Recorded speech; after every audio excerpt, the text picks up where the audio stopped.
Hi friends, welcome to my channel. ఈరోజు video చాలా ఈజీగా చేసుకునే సేమియా ఉప్మా అండి. సేమియా ఉప్మా పొడి పొడిగా రావాలంటే ఇలా ట్రై చేయండి, చాలా బాగుంటుంది. ఇక్కడ సేమియా ఉప్మా కోసం కావాల్సినవన్నీ కూడా తీసి పెట్టుకున్నానండి. మొదటిసారి వండే వాళ్ళు కూడా చాలా ఈజీగా తయారు చేసుకోవచ్చు. ఇప్పుడు సేమియా ఉప్మా తయారీ విధానం చూద్దామండి. ముందుగా ప్యాన్ పెట్టానండి, అది హీట్ అయ్యాక ఇక్కడ నేను 2 కప్పుల సేమియా తీసుకున్నానండి. సేమియా వేసుకుని వేయించుకోవాలి. లైట్గా కలర్ చేంజ్ అయ్యేంత వరకు ఫ్రై చేయాలండి. ఇలా సేమియాలు ముందుగా ఫ్రై చేసుకోవడం వల్ల మనకి సేమియా ఉప్మా పొడి పొడిగా వస్తుందండి. సేమియాలు వేసుకొని లైట్గా కలర్ చేంజ్ అవుతుందండి, ఇది వైట్ కలర్లోకి వస్తూ ఉంటుంది. అలా వచ్చేంత వరకు ఫ్రై చేసుకోవాలండి. మళ్ళీ బ్రౌన్ కలర్ చేయకూడదు, అది బాగోదండి. లైట్గా దూరగా ఫ్రై అయితే సరిపోతుంది. మీడియం ఫ్లేమ్లో పెట్టుకొని ఫ్రై చేసుకోవాలి. బ్యాచిలర్స్ అయినా మొదటిసారి వండే వాళ్ళని ఇలా ట్రై చేయండి, చాలా ఈజీగా సింపుల్గా రెడీ అయిపోతుంది. మనకి సేమియా రవ్వ అయితే ఫ్రై అయిపోయిందండి. దాన్ని ఒక ప్లేట్లోకి తీసుకొని పక్కన పెట్టుకోవాలి. ఇప్పుడు మళ్ళీ అదే ప్యాన్లోకి 1 స్పూన్ నెయ్యి వేసానండి. సేమియా ఉప్మాకి నెయ్యి వేసుకొని చేసుకుంటే చాలా బాగుంటుంది. ఒకవేళ మీకు నెయ్యి ఇష్టం లేకపోతే స్కిప్ చేసేసి మొత్తం ఆయిల్ వేసి చేసుకోవచ్చండి. ఇప్పుడు నేను నెయ్యి కరిగాక కొంచెం ఆయిల్ వేసాను. తర్వాత కొన్ని జీడిపప్పు పలుకులు వేసి వేయించానండి. ఉప్మా తిన్నప్పుడు అక్కడక్కడ జీడిపప్పు తగిలితే బాగుంటుంది కదా. తర్వాత పచ్చిశనగపప్పు, మినప్పప్పు, కొన్ని ఆవాలు వేసి వేయించుకోవాలి. ఈ పోపును ఒకసారి ఫ్రై చేసుకోవాలండి. ఇవి లైట్గా ఫ్రై అయ్యాక ఉల్లిపాయ ముక్కలు, పచ్చిమిర్చి, సన్నగా తరిగిన అల్లం ముక్కలు, కరివేపాకు వేసి వేయించుకోవాలండి. ఇవి గోల్డ్ కలర్ వచ్చేంత వరకు ఫ్రై చేసుకోవాలి. మీరు కనుక ఫస్ట్ టైం మా ఛానల్ చూస్తున్నట్టయితే ప్లీజ్ లైక్, షేర్, సబ్స్క్రైబ్ చేయండి. మీలో ఎంతమందికి సేమియా ఉప్మా అంటే ఇష్టమో కామెంట్స్లో తెలియచేయండి. ఉదయాన్నే క్యారేజీ హడావుడి ఉన్నప్పుడు ఇలా సింపుల్గా సేమియా ఉప్మా చేసేయచ్చండి. తక్కువ టైంలో మనకి రెడీ అయిపోతుంది. ఉల్లిపాయలు అయితే ఫ్రై అవుతున్నాయండి, మీకు ఫ్రై అయిపోయాక చూపిస్తాను. చూడండి ఫ్రెండ్స్, ఇప్పుడైతే మనకి ఫ్రై అయిపోయినాయండి. ఇలా లైట్గా కలర్ చేంజ్ అవ్వాలి.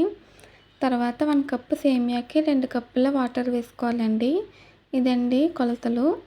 1 కప్పు సేమియాకి 2 కప్స్ వాటర్. నేను 2 కప్పులు తీసుకున్నాను కదండి, 4 కప్పులు వాటర్ వేసాను. వేసి ఒకసారి కలుపుకొని రుచికి సరిపడ ఉప్పు వేసుకుని మళ్ళీ ఒకసారి కలుపుకోవాలండి. కలుపుకొని నీళ్ళని బాగా మరిగించాలి.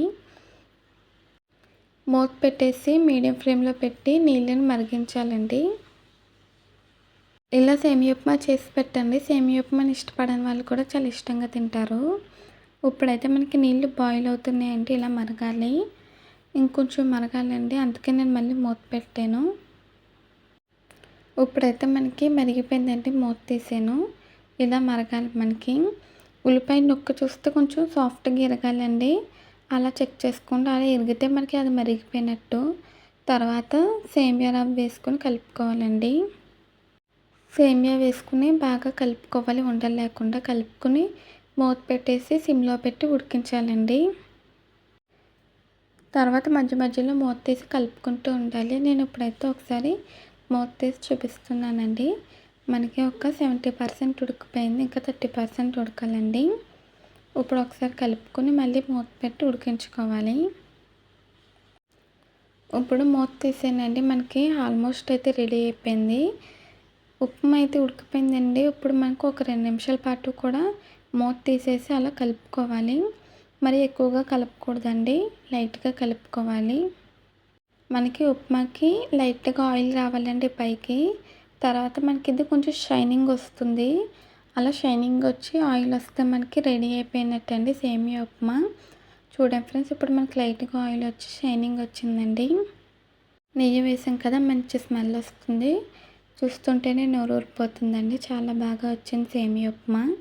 ఇప్పుడు స్టవ్ ఆఫ్ చేసానండి. ఇప్పుడు మనం దీన్ని ప్లేట్లోకి సర్వ్ చేసుకుందాము. అంతేనండి, చాలా ఈజీగా టేస్టీగా మనకి పొడి పొడిలాడి సేమియా ఉప్మా రెడీ అయిపోయింది. చూడండి ఫ్రెండ్స్, మనకి పొడి పొడిగా వచ్చింది, పలుగ్గా ఉడికింది, చాలా బాగా వచ్చిందండి. ఈ వీడియో నచ్చితే ప్లీజ్ లైక్ చేయండి, షేర్ చేయండి, సబ్స్క్రైబ్ చేయండి. అలాగే పక్కన బెల్ ఐకాన్ క్లిక్ చేయండి. ఈ వీడియో నచ్చితే మీ ఫ్రెండ్స్కి, రిలేటివ్స్కి షేర్ చేయండి. మళ్ళీ కొత్త వీడియోతో, కొత్త రెసిపీతో కలుద్దాము. Bye friends.